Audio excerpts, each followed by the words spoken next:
The Miami Heat are currently in that sweet spot of being able to be competitive enough to get out of the East while simultaneously having a healthy chunk of cap flexibility in the 2021 offseason to add to an already talented team. With the salary cap projected at a little over $112 million, if the Heat decline their team options on Goran Dragic, Avery Bradley, Meyers Leonard, and Andre Iguodala, they can have up to $30 million in cap room. Pat Riley will have a lot of options next offseason. This is all of course assuming the Heat truly won't be trading for James Harden. In this video, we will go over what Pat Riley's Plan A and Plan B options should be in 2021 free agency, how the Heat can still retain Goran Dragic while going after these free agents, and if these moves will be enough to take the Heat over the top. But before we get into it, if you enjoyed this video, subscribe and turn on the bell notification. Also, if you can hit that like button for me, it would be a big help with that YouTube algorithm. I'd really appreciate that.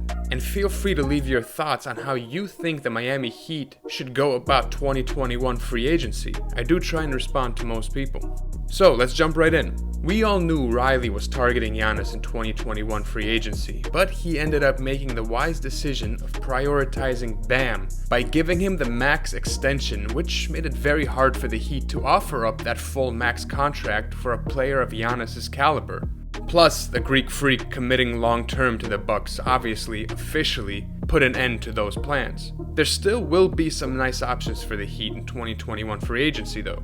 By the way, Kawhi Leonard will be available, but he won't likely be a realistic target considering he probably wants to stay in Southern California, and the Clippers can offer him a crazy rich contract in the neighborhood of the 5-year $233 million range, which the injury-prone Kawhi will in all likelihood accept. Pat Riley's first order of business, if he wants to go after his free agent targets, will be to decline the team options of Avery Bradley, Meyers Leonard, Andre Iguodala, and Goran Dragic's $19 million salary.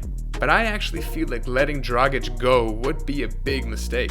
He has been a fantastic leader and locker room presence for this team. All the guys love playing with him. He's also been huge for the young guys who he's taken under his wing and has helped mentor and give guidance. The Heat need to bring him back for team chemistry alone. And that's not to say he can't lead by example either. At 34 years old, he is still very productive, efficient, and elevates his game in the playoffs. In his 7-year tenure with the Heat, he has regular season numbers of 16.6 points, 3.6 rebounds, and 5.3 assists, which he elevated to 18 points, 4.2 rebounds, and assists in the postseason. The Heat can still re-sign him after declining his $19 million salary for next season. Dragic has stated on multiple occasions that he would like to remain with the Heat for the remainder of his career, and will already be 35 years old by the time 2021 free agency comes around. The Heat can restructure his contract into a long-term, team-friendly deal of 4 years and about $40 million, which is in that full mid-level exception range. I think Dragic would strongly consider this proposition. Now, because this will be a long-term contract that will go past his 38th birthday, the final season of this deal will count against the cap spread over the previous 3 seasons, according to the collective bargaining agreement. So the cap hit will be roughly $12 million per year. This will leave the Heat with about $12 million in cap space.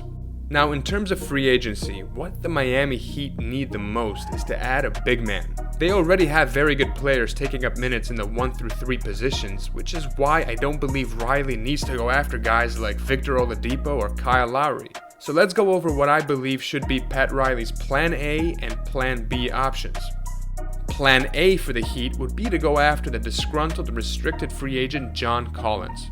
Collins should be the Heat's #1 option in free agency. He can be a consistent 18 and 10 double-double machine for the Heat on any given night, and is a very athletic big man who is incredible at scoring out of the pick and roll. Collins is very efficient from the field and has also developed a reliable jump shot capable of knocking down 40% of his three-point attempts.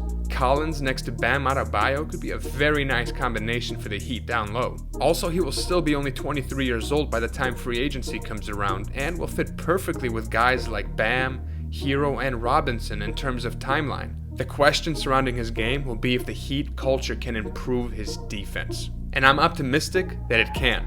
John Collins has friction with the Hawks considering he turned down their 4-year $90 million offer and hasn't been happy with the way he's been utilized on offense.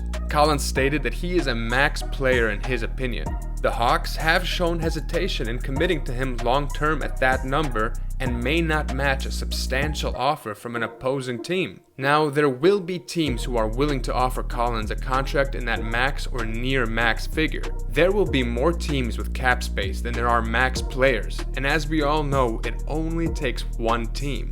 If Collins wants to come to the Heat and Pat Riley feels he needs to give him that near max or max contract offer, Riley can decide to let Dragic go in free agency and simply offer him that near max or max contract offer. The other option is for Riley to execute a sign and trade.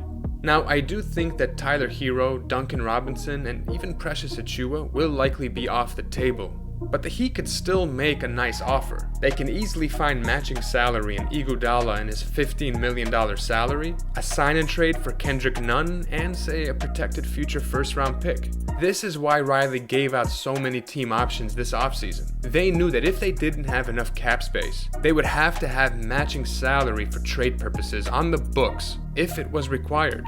John Collins will be offered a contract in that max range one way or another, and considering the Hawks don't want to pay Collins that kind of money, they might as well get something in return. Either way, Pat Riley has a realistic path to landing Collins, whether it's letting Dragic go in free agency or by trading for him. I think the Miami Heat can afford to overpay for this kid, considering he still has a lot of potential and is already productive.